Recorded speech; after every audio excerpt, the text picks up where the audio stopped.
Assalamualaikum warahmatullahi wabarakatuh. Kami dari kelompok 7 akan memaparkan materi tentang kemitraan dan kolaborasi dalam industri kreatif, yang mana pemateri pertama adalah saya, Siti Ruma Anatul Hasana.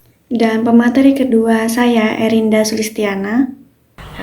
Baik, untuk menyingkat waktu, saya akan menjelaskan tentang kemitraan dan kolaborasi dalam industri kreatif.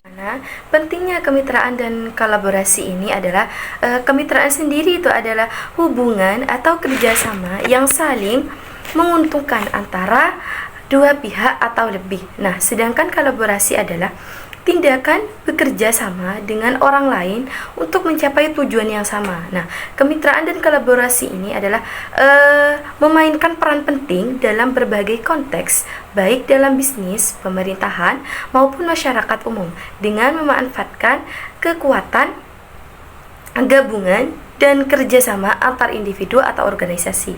Kita dapat mencapai hasil yang lebih baik daripada yang bisa kita capai secara individu atau perorangan.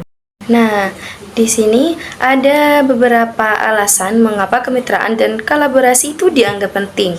Yang pertama itu memperluas sumber daya. Nah, melalui kemitraan dan kolaborasi, organisasi atau individu dapat menggabungkan sumber daya mereka untuk mencapai tujuan yang lebih besar daripada yang bisa dicapai secara individu. Nah, ini itu juga bisa berupa sumber daya finansial, teknologi, atau keterampilan manusia. Nah, yang kedua, inovasi. Nah, kolaborasi antar organisasi atau individu dari latar belakang yang berbeda.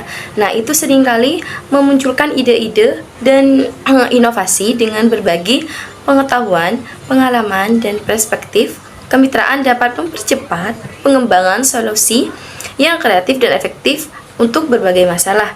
Nah, yang ketiga, penghematan biaya.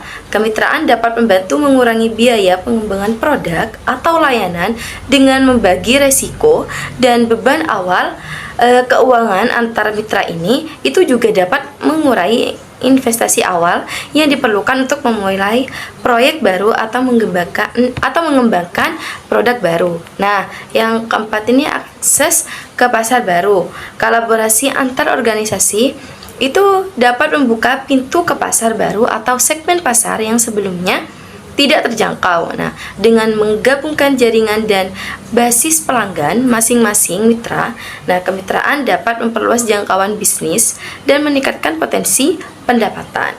Yang kelima, penguatan hubungan. Nah, kemitraan dan kolaborasi itu memperkuat hubungan antar organisasi atau individu yang terlibat.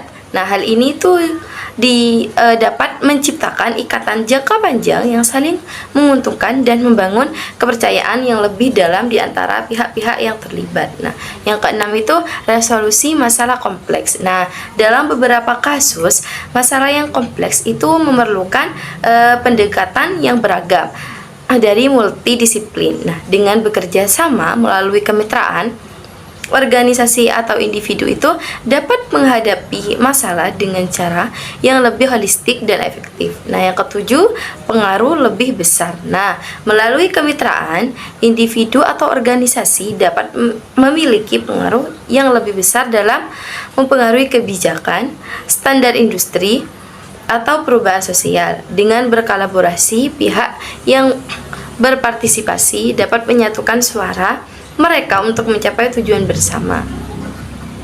Nah, yang terakhir, yang kedelapan, itu peningkatan daya saing. Nah, dalam lingkungan bisnis yang kompetitif, kemitraan dapat membantu organisasi untuk tetap relevan dan kompetitif dengan menggabungkan kekuatan mereka dengan berbagi sumber daya, pengetahuan, dan teknologi. Mitra dapat menciptakan nilai tambah dan meningkatkan daya saing mereka di pasar. Poin selanjutnya itu ada identifikasi kemitraan potensial, yang mana kemitraan menurut perspektif etimologis diadaptasi dari kata partnership dan berasal dari akar kata partner. Nah, partner ini bisa diartikan pasangan atau sekutu. Nah, maka partnership ini dapat diterjemahkan menjadi persekutuan atau perkongsian, yang mana menurut Kamus Besar Bahasa Indonesia, arti kata mitra ini adalah teman, kawan kerja atau rekan. Yang diidentifikasi kemitraan potensial adalah proses pengenalan dan penilaian terhadap entitas atau individu yang memiliki potensi untuk menjalin kerjasama atau dengan suatu organisasi atau perorangan, yang mana itu meliputi yang pertama menetapkan tujuan kemitraan. Nah, dengan menentukan tujuan dan kebutuhan perusahaan, nah itu juga akan dapat kita penuhi melalui kemitraan, yang mana apakah perusahaan ini mencari mitra untuk memperluas pasar, meningkatkan penjualan, mengembangkan produk baru, atau tujuan lainnya. Yang kedua, analisis pasar, yang mana analisis pasar ini melakukan analisis pasar untuk mengidentifikasi peluang kemitraan potensial, tinjau tren industri, pesaing, dan pelanggan potensial untuk menentukan mitra yang sesuai dengan visi misi dari perusahaan tersebut. Yang ketiga, identifikasi calon mitra, yang mana kita di perusahaan itu mencari calon mitra yang memiliki keahlian, sumber daya, dan reputasi yang sesuai dengan yang dibutuhkan oleh perusahaan tersebut. Nah, dan juga perusahaan itu dapat menggunakan jaringan bisnis, media sosial, acara industri, atau platform online untuk mencari calon mitra yang dibutuhkan oleh perusahaan tersebut.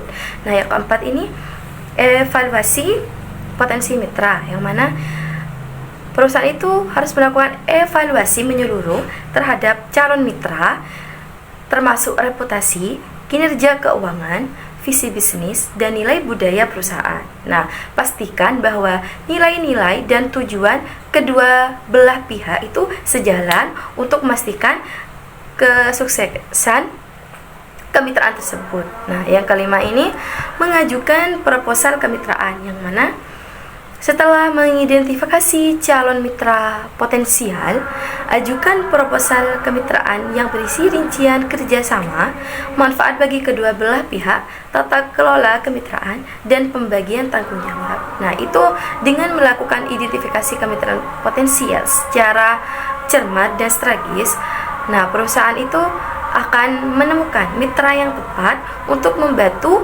perusahaan mencapai kesuksesan dalam jangka panjang.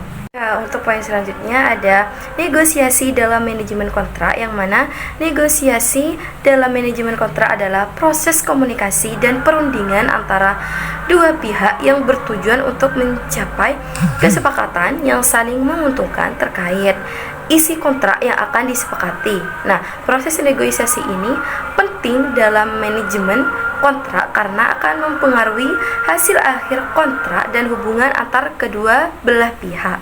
Ada beberapa hal yang terkait dalam negosiasi manajemen kontrak, yang mana yang pertama itu adalah ada klarifikasi kebutuhan dan harapan. Nah, sebelum memulai negosiasi ini, kedua belah pihak itu perlu menjelaskan kebutuhan, harapan, dan tujuan masing-masing terkait kontrak tersebut. Nah, hal ini akan membantu dalam mengidentifikasi area-area yang perlu diperdebatkan dan diselesaikan. Nah, yang kedua ini ada penentuan batas dan prioritas. Nah, selama negosiasi penting untuk menetapkan batas-batas yang tidak dapat dilampaui serta menentukan prioritas yang paling penting bagi masing-masing pihak. Nah, hal ini akan membantu dalam fokus pada hal-hal yang krusial dan menghindari perdebatan yang tidak produktif.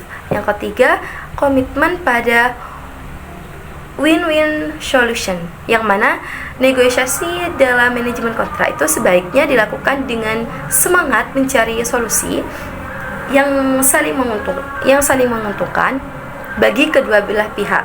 Nah, hal itu yang akan memastikan bahwa kontrak dapat memberikan nilai tambah bagi kedua belah pihak.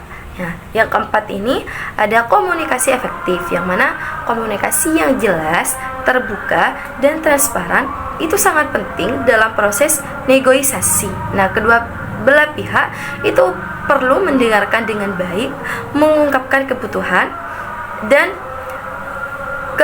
dan kekhawatiran mereka itu akan mencari pemahaman bersama untuk mencapai kesepakatan yang adil. Nah, yang kelima, negosiasi harga dan persyaratan, yang mana salah satu aspek penting dalam negosiasi kontrak itu adalah penentuan harga dan persyaratan yang sesuai dengan nilai yang ditawarkan. Nah, pihak-pihak yang harus melakukan analisis pasar itu juga akan menetapkan harga yang kompetitif dan menegosiasikan persyaratan dan yang jelas dan dapat dipertanggungjawabkan. Nah, yang keenam, pemantauan dan evaluasi.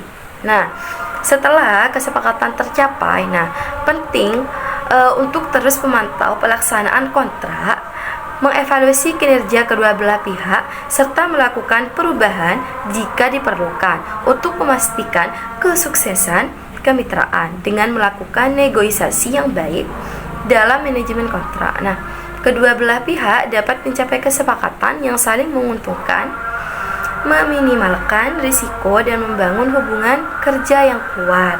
Untuk poin selanjutnya ada pembagian risiko dan manfaat mitra kolaborasi, yang mana pembagian risiko dan manfaat dalam kontrak adalah satu aspek penting dalam manajemen kontrak yang berkaitan dengan negosiasi.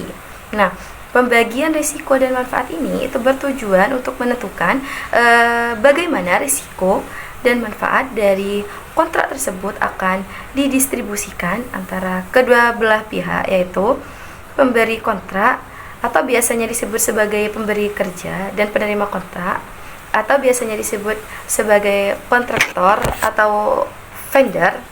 Ada beberapa penjelasan terkait pembagian risiko dan manfaat dalam kontrak. Nah, yang pertama itu pembagian risiko itu dibagi menjadi dua, yang mana risiko finansial, risiko kinerja, risiko hukum.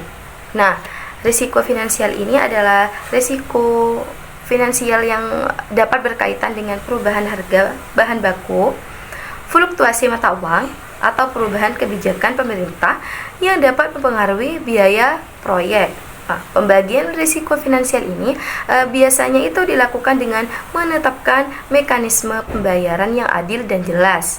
Nah, kedua, risiko kinerja, yang mana risiko kinerja ini dapat berkaitan dengan ketidakmampuan pihak kontraktor untuk menyelesaikan proses atau proyek sesuai jadwal atau spesifikasi yang telah disepakati bersama. Nah, pembagian risiko kinerja itu juga dapat dilakukan dengan menetapkan jaminan kualitas, ganti rugi, atau penalti jika terjadi keterlambatan atau ketidaksesuaian. Nah, yang ketiga, risiko hukum. Nah, risiko hukum ini dapat berkaitan dengan pelanggaran kontrak, klaim hukum dari pihak ketiga, atau perubahan regulasi yang dapat mempengaruhi pelaksanaan kontrak.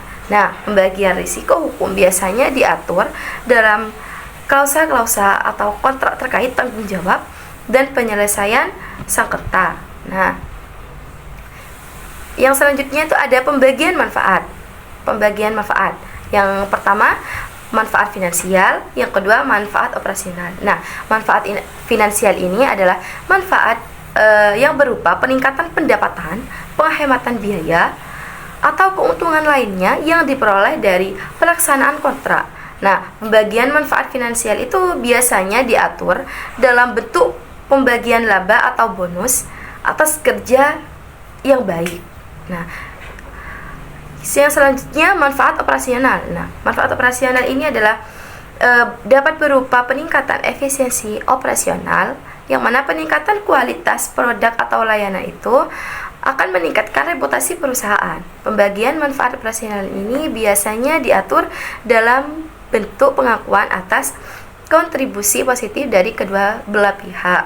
Nah, yang untuk poin selanjutnya ada kolaborasi risiko dan manfaat. Nah, kolaborasi risiko dan manfaat dalam kontrak itu dilakukan dengan mempertimbangkan faktor-faktor seperti kompleksitas proyek, tingkat kepercayaan antar kedua belah pihak, kemampuan finansial masing-masing pihak, serta kondisi pasar dan lingkungan bisnis. Nah, dengan melakukan kolaborasi yang tepat, kedua belah pihak dapat merasa adil dan nantinya juga akan terdorong untuk bekerja sama dengan baik. Nah, dengan melakukan pembagian risiko dan manfaat yang seimbang dan adil dalam kontrak, kedua belah pihak tersebut itu juga dapat merasa diuntungkan dan terhindar dari risiko yang tidak diinginkan. Nah, hal itulah yang akan memperkuat hubungan kerja antara pemberi kerja dan kontraktor serta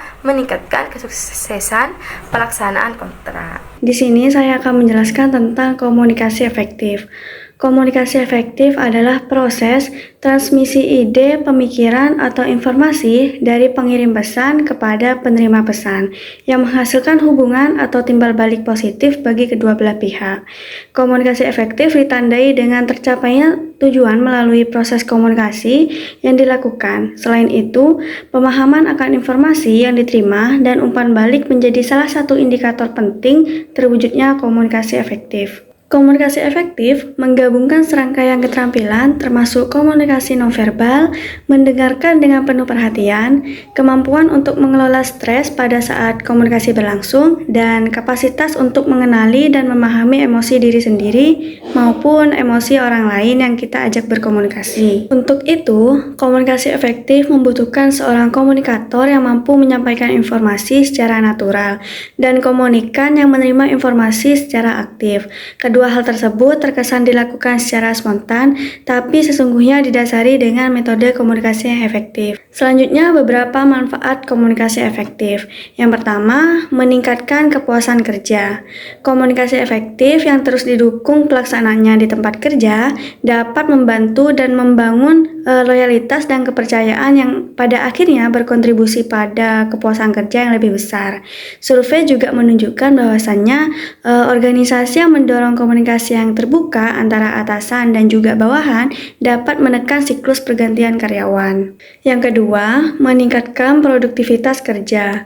Ketika pekerja dalam suatu organisasi mampu menerapkan komunikasi yang efektif, maka potensi konflik akan berkurang. Komunikasi efektif di tempat kerja juga dapat membantu memperjelas informasi. Hal tersebut sangat mempengaruhi kinerja seseorang di tempat kerjanya. Dan yang ketiga, kemajuan profesional. Komunikasi efektif mendorong agar konflik yang terjadi selama proses komunikasi diselesaikan secara terbuka dan sesegera mungkin.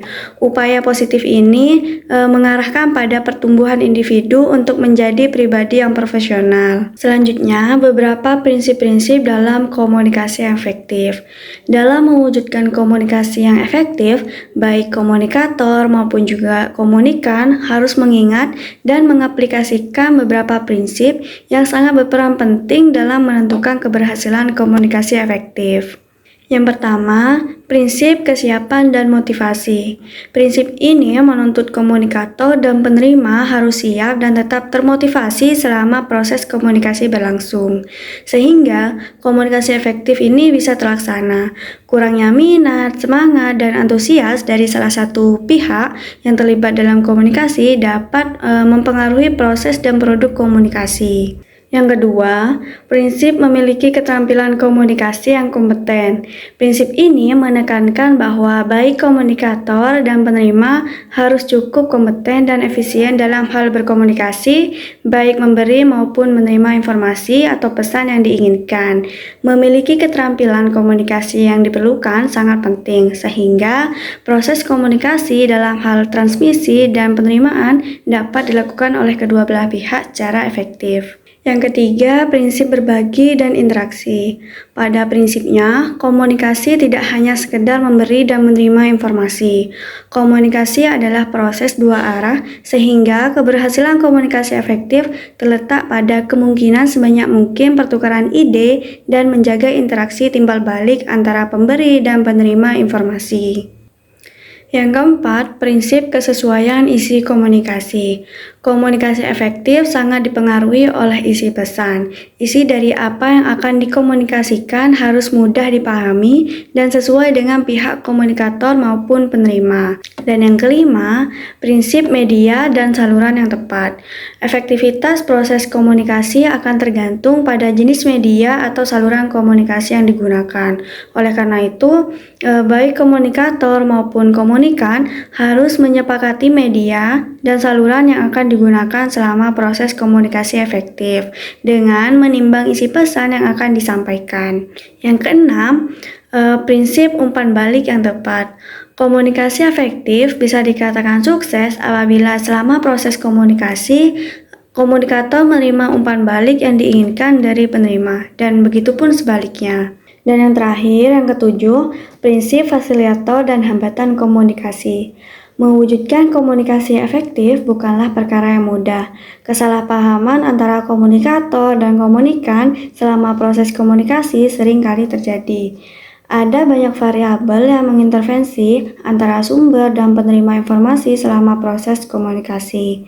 Pengaruh variabel-variabel tersebut terhadap pengirim dan penerima pesan baik positif maupun negatif menjadi faktor penentu berhasil tidaknya komunikasi yang efektif.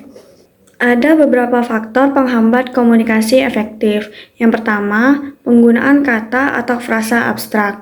Salah satu faktor utama yang berkontribusi terhadap kurangnya komunikasi efektif adalah penggunaan kata-kata abstrak. Abstrak dalam ekspresi menciptakan kebingungan dan ambiguitas dalam percakapan. Yang kedua, kurangnya penggunaan kata-kata spesifik. Faktor ini juga mempengaruhi hambatan penting dalam komunikasi secara efektif dan mengarah pada kebingungan dalam berbicara. Yang ketiga, kurangnya menggunakan nada yang tepat saat menyampaikan pesan. Satu kata dapat diucapkan dalam berbagai nada yang menimbulkan arti beragam. Nada yang tidak sesuai dengan konteks percakapan yang kita maksud dapat menimbulkan kesalahpahaman dan menjadikan komunikasi tidak efektif. Yang keempat, penggunaan kosakata yang berulang saat berbicara. Faktor ini merupakan masalah umum sebagian besar pembicara yang bisa mengganggu komunikasi efektif. Pada kasus ini, komunikator tidak menggunakan semua kosakata mereka sendiri dalam komunikasi, sehingga menyebabkan kualitas informasi yang dihasilkan buruk. Dan yang kelima, pelafalan yang lemah. Pelafalan yang lemah juga merupakan faktor besar yang mempengaruhi kelancaran berbicara. Pengaruh aksen lokal, gaya bicara daerah, dan kekakuan lidah dapat menjadi beberapa faktor yang menghambat komunikasi yang efektif. Yang keenam, ketidakmampuan untuk mengklarifikasi informasi. Selama pertemuan dan diskusi, penting untuk memahami informasi lengkap yang sedang dibahas. Kita perlu menggali lagi atau menelisik untuk memastikan informasi yang kita terima dari pembicara tidak terdistorsi. Teknik mengklarifikasi ini adalah salah satu kunci keberhasilan komunikasi efektif yang bisa membantu komunikan memahami pesan dengan tepat. Yang ketujuh, ketidakmampuan parafrase. Parafrase adalah strategi yang sangat penting yang digunakan dalam diskusi untuk mencapai komunikasi efektif. Hal ini adalah kemampuan menyampaikan kembali informasi yang kita terima dari pembicara selama berinteraksi dengan jelas. Ketidakmampuan untuk memparafrase pesan dan mengkonfirmasi dengan pembicara adalah salah satu masalah utama dalam komunikasi efektif. Yang terakhir, yang kedelapan, kurangnya rasa percaya diri. Rendahnya rasa percaya diri dalam berbicara dengan lancar merupakan faktor kunci yang mempengaruhi komunikasi efektif. Hal ini terutama karena kurangnya latihan dalam berbicara tentang isu-isu yang berbeda. Selanjutnya, mengatasi hambatan komunikasi efektif. Bagian terpenting dari komunikasi yang efektif bukanlah apa yang kita katakan, tetapi bagaimana cara kita mengatakannya dan sikap kita yang kita ambil saat menyampaikannya. Untuk dapat melakukan komunikasi yang efektif, maka kita perlu mengatasi hambatan-hambatan yang menjadi penghalang. Beberapa saran untuk komunikator dalam mengatasi hambatan menuju komunikasi yang efektif. Yang pertama, komunikator perlu menghindari informasi yang berlebihan.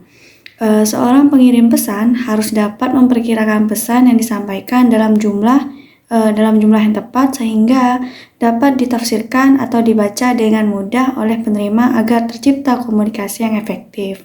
Yang kedua, komunikator harus mengulang pesan yang disampaikan untuk mencegah kesalahpahaman.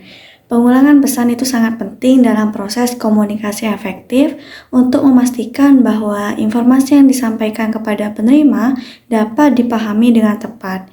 Jika dalam proses komunikasi mengalami permasalahan atau hambatan, hal tersebut juga harus didiskusikan dengan segera, karena penundaan penyelesaian akan menghabiskan biaya yang lebih banyak. Yang ketiga, komunikator diwajibkan memilih dengan tepat media komunikasi yang digunakan untuk mengirimkan informasi. Menyesuaikan media komunikasi dengan pesan yang akan disampaikan dengan tepat akan mewujudkan komunikasi yang efektif. Misalnya, komunikator harus memilih apakah menyampaikan revisi desain dalam sebuah proyek lebih baik disampaikan lewat email atau telepon. Pemilihan media komunikasi harus disesuaikan dengan sifat dari pesan yang akan ditransmisikan. Dan yang terakhir, yang keempat, komunikasi dianggap lengkap ketika umpan balik diberikan pada pesan. Komunikator harus mendorong komunikan untuk memberikan umpan balik sebagai cara untuk mengkonfirmasi apakah komunikasi efektif sudah tercapai. Selanjutnya, pengembangan proyek bersama. Pengembangan proyek bersama merupakan pendekatan di mana beberapa pihak bekerja sama untuk merancang, mengembangkan, dan mengimplementasikan sebuah proyek. Kolaborasi ini dapat melibatkan tim internal perusahaan, mitra bisnis, vendor, atau bahkan komunitas terbuka. Pertama-tama, kolaborasi ini memungkinkan penggabungan keahlian dan sumber daya dari berbagai pihak, memperluas potensi inovasi dan kreativitas dalam proyek.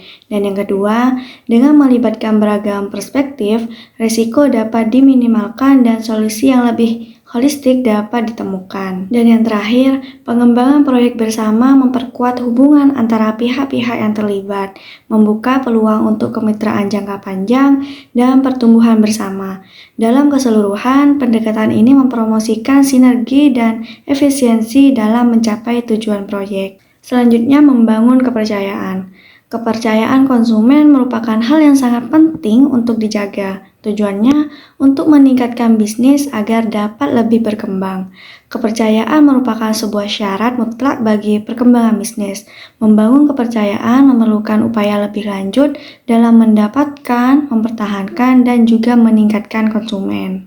Bisnis yang telah mampu membangun kepercayaan akan membuat perilaku ketergantungan pada konsumen. Penyebabnya karena konsumen memiliki kepercayaan dengan layanan yang ditawarkan, sehingga menjadi lebih puas terhadap sebuah produk.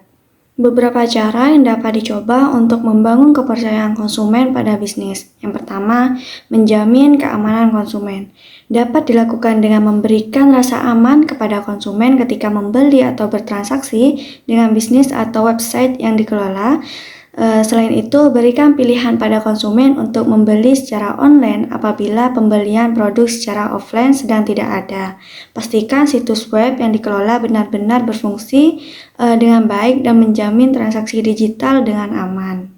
Yang kedua, buatlah produk atau jasa melebihi ekspektasi konsumen. Ada beberapa hal yang dapat dilakukan untuk menyenangkan konsumen, seperti mengirimkan produk atau layanan lebih cepat dari yang diharapkan, menyediakan kemasan yang baik, bisa juga dengan mengirimkan pesanan konsumen lebih awal dari yang diharapkan, sehingga pelanggan akan puas dengan layanan yang diberikan. Yang ketiga, memanfaatkan media sosial untuk mempromosikan produk. Dengan aktif di media sosial dapat membantu meningkatkan popularitas bisnis, meningkatkan lebih banyak pengikut, hingga membuat pengikut media sosial dapat merasakan kehadiran bisnis yang dikelola. Semakin sering sebuah produk terpampang pada halaman media sosial, semakin cepat kepercayaan itu terbentuk.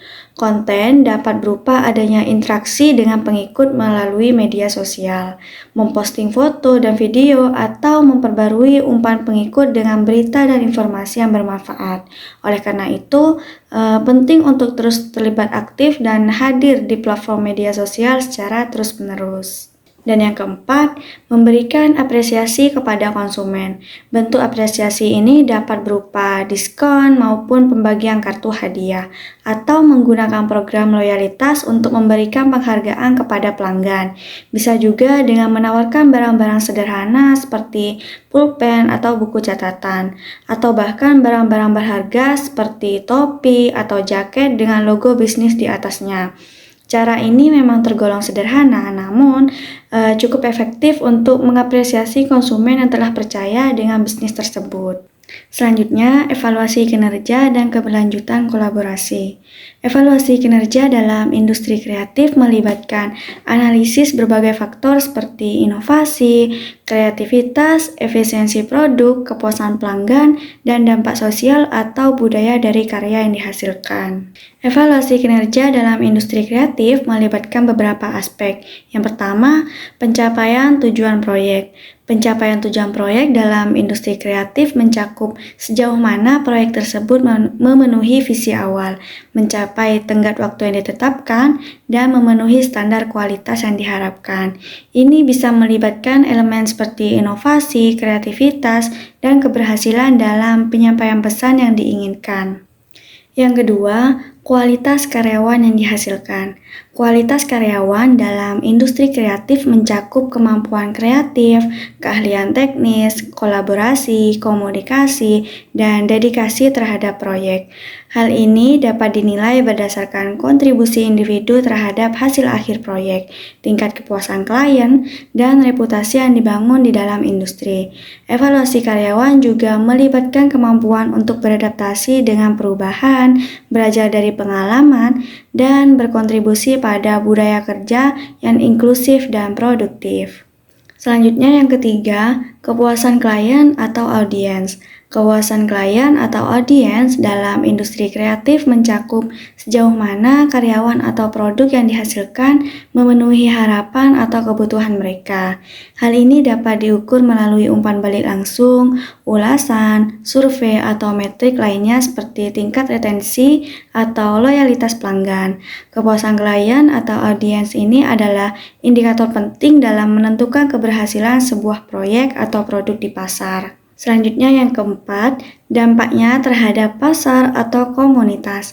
Dampaknya terhadap pasar atau komunitas dalam industri kreatif mencakup pengaruh yang dihasilkan oleh karya atau produk tersebut terhadap industri secara keseluruhan, pertumbuhan pasar, tren baru yang muncul, dan perubahan dalam perilaku konsumen.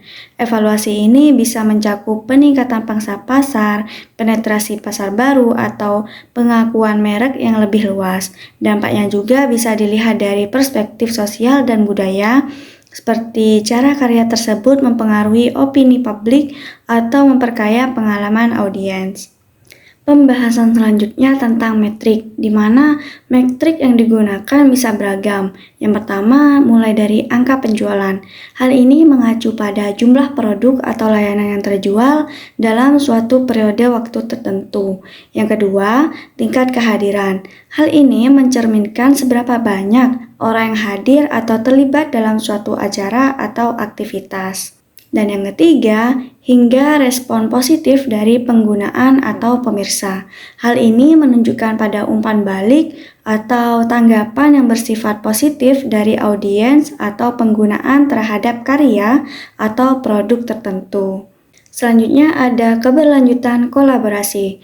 Keberlanjutan kolaborasi dalam industri kreatif adalah proses di mana entitas atau individu bekerja sama secara berkelanjutan untuk yang pertama, menciptakan nilai jangka panjang.